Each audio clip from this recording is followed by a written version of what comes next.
नमस्कार दोस्तों, स्वागत है मेरे YouTube चैनल एलकेएस मेडिको पर। My self Lalit Kumar. और आज का जो हमारा टॉपिक रहेगा वो GNM versus BSc nursing. GNM और बीएससी नर्सिंग के अंदर मैं डिफरेंस समझाऊंगा आपको कि क्या क्या डिफरेंस है। आपको बीएससी नर्सिंग करनी चाहिए, जीएनएम करनी चाहिए, तो वो आज इस वीडियो में हम क्लियर कर लेंगे।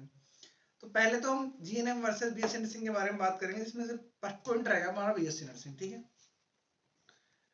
तो बीएससी नर्सिंग क्या होता है? बीएससी नर्सिंग एक डिप्लोमा प्लस डिग्री कोर्स होता है, क्योंकि इसके अंदर आप ग्रेजुएटेड भी हो जाओगे और आपके पास डिप्लोमा डिग्री भी होगी, जैसे नर्सिंग प्लस बीएससी, तो आप ग्रेजुएट कहलाते हो। ये कॉलेज से होता है। और हमारा जीएनएम होता है वो ओनली डिप्लोमा कोर्स होता है, उसके अंदर डिग्री इंक्लूड नहीं है, ओनली डिप्लोमा कोर्स है। आप जीएनएम को बोलो तो स्कूल, जीएनएम कॉलेज को क्या बोला जाता है? स्कूल, क्योंकि वो डिप्लोमा करा रही है ना कि डिग्री करा रही है। ठीक है, तो हमारा फर्स्ट तो क्लियर हो गया होगा कि डिग्री प्लस डिप्लोमा वाला कोर्स है बीएससी नर्सिंग, बल्कि जो जीएनएम है ओनली डिप्लोमा है। ठीक है, अब सेकंड बात आती है हमारी ड्यूरेशन की। तो दोनों कोर्स का ड्यूरेशन क्या रहता है? अब जो बीएससी नर्सिंग होती है हमारी, वो तो होती है 4 साल की, और जो हमारा जीएनएम होता है वो 3 साल का होता है। और जीएनएम के अंदर देखा जाए तो बाद में 6 महीने की इंटर्नशिप भी होती है। गवर्नमेंट हॉस्पिटल या प्राइवेट हॉस्पिटल जो भी है वहाँ पे ड्यूटी लगाई जाती है, तो आपको वो पूरी करनी पड़ती है। वैसे बीएससी में इतनी कोई जरूरी नहीं है, लेकिन ड्यूटी तो लगाई जाती है बीएससी में, वो कॉलेज के दौरान लगाई जाती है। लेकिन आपको जीएनएम के अंदर 6 महीने की अतिरिक्त इंटर्नशिप आपको जरूरी है, तो 3.5 का लगभग हो जाता है, और ये हमारे 4 का लगभग हो जाता है। ठीक है, अब थर्ड नेक्स्ट बात आती है कि कौन कौन से सब्जेक्ट से कर सकते हैं। बीएससी नर्सिंग तो वही कर सकता है जो बायोलॉजी से इसने पास आउट की हो, पीसीबी से इसने 12th पास आउट की हो, ओनली स्टूडेंट। और जो हमारा जीएनएफ है डिप्लोमा कोर्स है, उसे कोई भी कर सकता है।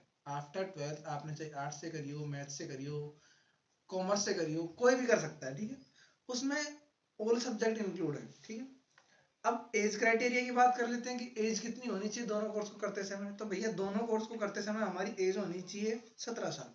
17 साल आपकी कंप्लीट होनी चाहिए। जब आप फॉर्म फिल कर रहे हो तो आपकी 17 साल बिल्कुल कंप्लीट होनी चाहिए। अब नेक्स्ट आती है कि मीडियम कौन सा होता है, कि भाई बीएससी नर्सिंग कौन सी मीडियम में होती है और जीएनएम कौन सी मीडियम में होती है।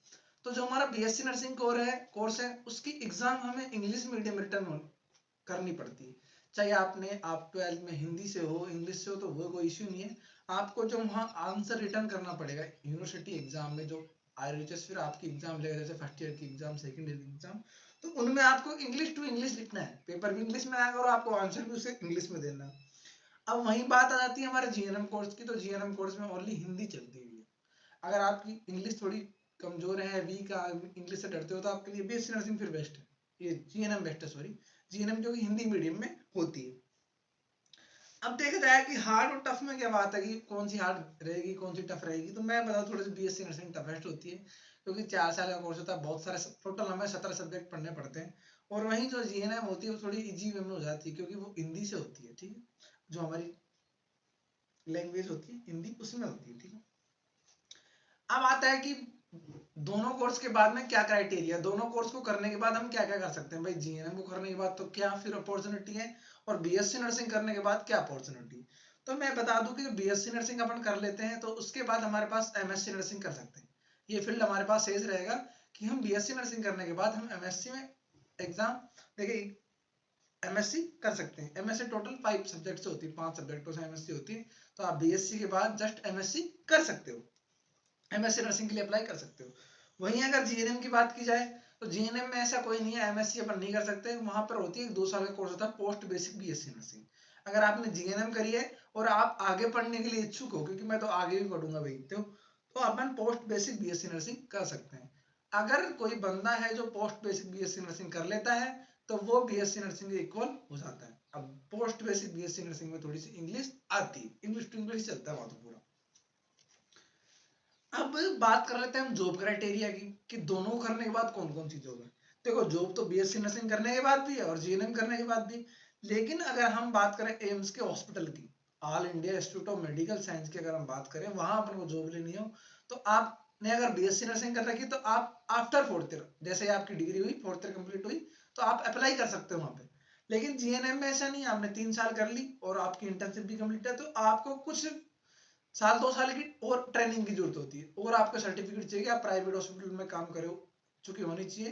तो आपको 2-3 साल का एक्सपीरियंस और चाहिए, तब आप एलिजिबल होगे एम्स के लिए।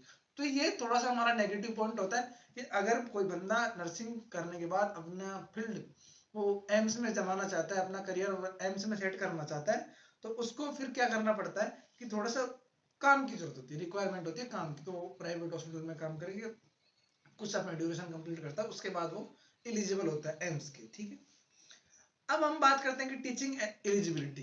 भाई अगर हमने बीएससी नर्सिंग कर ली और जीएनएम कर ली तो हम पढ़ा भी सकते हैं, नहीं कर सकते? तो देखो, बीएससी नर्सिंग जिसने कर ली वो तो आफ्टर बीएससी नर्सिंग करते ही टीचिंग के एलिजिबल हो जाता है। बीएससी नर्सिंग क्या है? एक प्रोफेशनल कोर्स है। प्रोफेशनल कोर्स होता है जिसमें अपन फिर बाद में टीचिंग भी करवा सकते हैं, कॉलेज में टीचिंग करवा सकते हैं, चाहे आपने एमएससी करो चाहे मत करो। आप ओनली बीएससी करके भी बच्चों को पढ़ा सकते हो बीएससी नर्सिंग वाली कॉलेज में, या फिर आप जीएनएम वाले स्टूडेंटों को पढ़ा सकते हो, डीएमएलटी ओटी एलटी के स्टूडेंटों को पढ़ा सकते हो, पैरामेडिकल के जो कोर्स आते हैं उनके स्टूडेंटों को पढ़ा सकते हो। लेकिन जीएनएम का बंदा है ना, पढ़ा नहीं सकता, थोड़ी सी डिस्क्वालिटी होती है, थोड़ा सा कम कोर्स आता है, थोड़ा सा कम प्रोफेशनल कोर्स है। तो उसका जो बीएससी नर्सिंग करने के बाद, सॉरी जीएनएम करने के बाद पढ़ा नहीं सकता भाई, थोड़ा नेगेटिव पॉइंट ये। तो पहला नेगेटिव पॉइंट ये था कि भाई जीएनएम करने के बाद आप जस्ट एम्स में अप्लाई नहीं कर सकते, और दूसरा नेगेटिव पॉइंट ये है कि ये थोड़ा पढ़ा भी नहीं सकते आप। आपने जीएनएम करा है तो आप थोड़ा नहीं पढ़ा सकते, आपको पोस्ट बेसिक बीएससी नर्सिंग करनी पड़ेगी, फिर उसके बाद एमएससी करनी पड़ेगी, तब आप टीचिंग के एलिजिबल हो जाओगे। अब सबसे मेन बात आती है कि फीस की। तो फीस की बात आती है तो मैं बता दूं कि अपना जो बीएससी नर्सिंग होता है उसकी लगभग जो 4 साल का खर्चा आता है वो 4 से 4.5 लाख के बीच आता है। 4 साल का खर्चा आ जाएगा 4 लाख, 4.5 लाख तक पहुंच जाएगा मैक्सिमम, और मिनिमम है 4 लाख रुपए।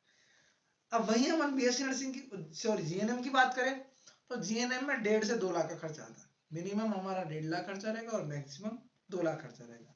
तो हमने जो भी बीएससी नर्सिंग और जीएनएम के बारे में बताया, आपको अच्छी लगी हुई इन्फॉर्मेशन कि डिग्री है और डिप्लोमा कोर्स है, जबकि बीएससी नर्सिंग ये जीएनएम डिप्लोमा है। ये 4 साल का होता है, बीएससी नर्सिंग ये 3 साल का होता है। सब्जेक्ट ये बायो से होता है, ये कोई से सब्जेक्ट से हो जाता है, दोनों में एज सेम है, 17 होनी चाहिए। ये बीएससी नर्सिंग इंग्लिश मीडियम से होता है, जबकि जीएनएम हिंदी मीडियम से होता है। बीएससी नर्सिंग थोड़ा टफ आता है, ये थोड़ा इजी आता है। इसके बाद हम एमएससी कर सकते हैं, लेकिन इसके बाद हमें पोस्ट बेसिक बीएससी नर्सिंग करनी पड़ती है। इसमें डायरेक्ट जॉब लग सकते हैं बीएससी नर्सिंग में, तबकि जीएनएम में क्या होता है कि थोड़े से एक्सपीरियंस की जरूरत होती है। इसमें टीचिंग एलिजिबिलिटी तुरंत आफ्टर बीएससी के बाद आप पढ़ा सकते हो, जीएनएम में ऐसा नहीं हो सकता। और जीएनएम की थोड़ी फीस कम होती है, जबकि बीएससी नर्सिंग की फीस ज़्यादा होती है। अगर आपको मेरा वीडियो पसंद आया हो तो आप चैनल को प्लीज़ लाइक शेयर सब्सक्राइब करें। अगर आपको बीएससी नर्सिंग और जीएनएम से रिलेटेड कोई भी डाउट क्वेश्चन क्वेरी हो मुझे कमेंट सेक्शन में बताएं। Thank you.